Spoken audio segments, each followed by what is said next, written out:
मुकाबला है Chennai super Kings और रॉयल चैलेंजर्स बेंगलुरु के बीच और ये बहुत अहम मुकाबला होगा इस आईपीएल का। और इसी मुकाबले के प्रीव्यू के लिए हमारे साथ जुड़ रहे हैं फॉर्मर चेन्नई सुपर किंग और आईपीएल के पर्पल कैप विजेता रह चुके इमरान ताहिर। इमरान, आपका बहुत बहुत स्वागत है।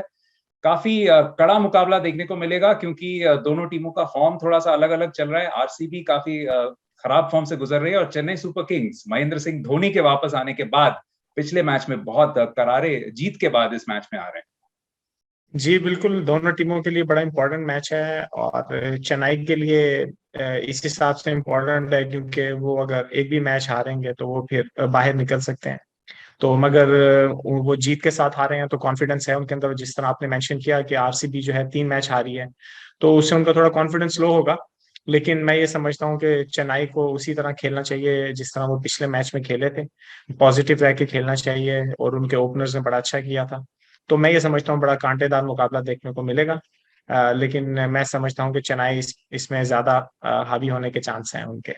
जी हाँ, बिल्कुल चेन्नई पे आएंगे, लेकिन सबसे पहले बात करते हैं आरसीबी की। आरसीबी के लिए पिछले 3 मुकाबले, जैसे आपने कहा, वो भी खराब रहे हैं और खासकर बैटिंग बहुत उनके लिए परेशानी का सबब बन चुकी है। इमरान, पिछले मैच में विराट कोहली ने अर्धशतक जरूर लगाया था, लेकिन अपने यूजुअल स्टैंडर्ड से बहुत स्लो पारी थी।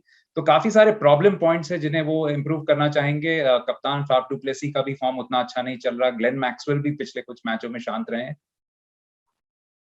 जी बिल्कुल, देखें जब इतने बड़े 3 प्लेयर आपने जिन जो आईपीएल के परफॉर्मर हैं और अगर वो परफॉर्म नहीं कर रहे तो टीम जाहिर बात है उससे बैकफुट पे रहेगी और सारे बैट्समैन उसका प्रेशर फील करेंगे।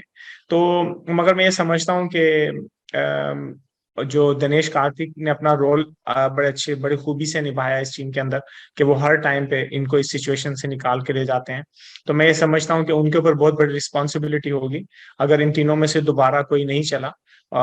तो मैं ये समझता हूँ कि इनकी बैटिंग में जो है थोड़ा सा इनको ज्यादा टाइम गुजारना चाहिए क्रीज के ऊपर, ताकि इनको ज्यादा अच्छा रिजल्ट मिल सके। जी, आरसीबी की बैंक बॉलिंग की बात कर लेते हैं क्योंकि बॉलिंग ने बहुत अच्छा साथ निभाया था शुरुआती कुछ मैचेस में।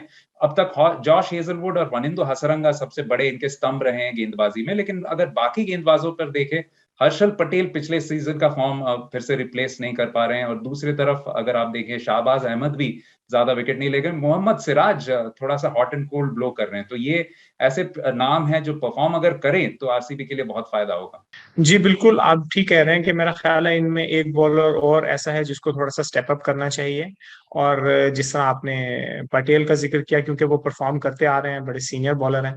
तो मगर मैं ये समझता हूँ कि ऐसा होता है, एक फेज से आप जाते हैं।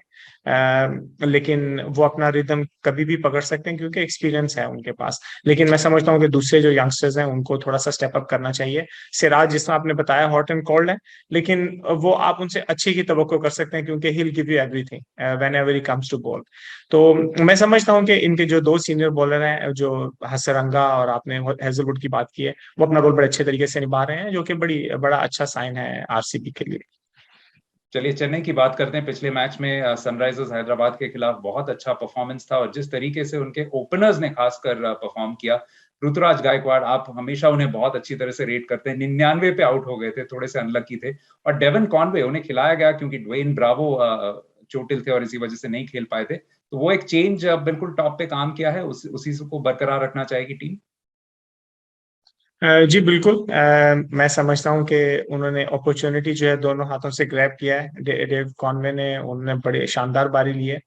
तो लेकिन अगर दूसरी साइड आप देखें, अब ये डिपेंड करता है कि वो लोकल बैटर्स के साथ जाना चाहेंगे या ब्रावो वापस, अगर इंजर्ड नहीं है, वापस आके बॉलिंग अपना मजबूत करना चाहेंगे, क्योंकि ब्रावो वो बहुत अच्छा कर रहे हैं अभी तक, चेन्नई के लिए उनके सीनियर बॉलर्स में से हैं।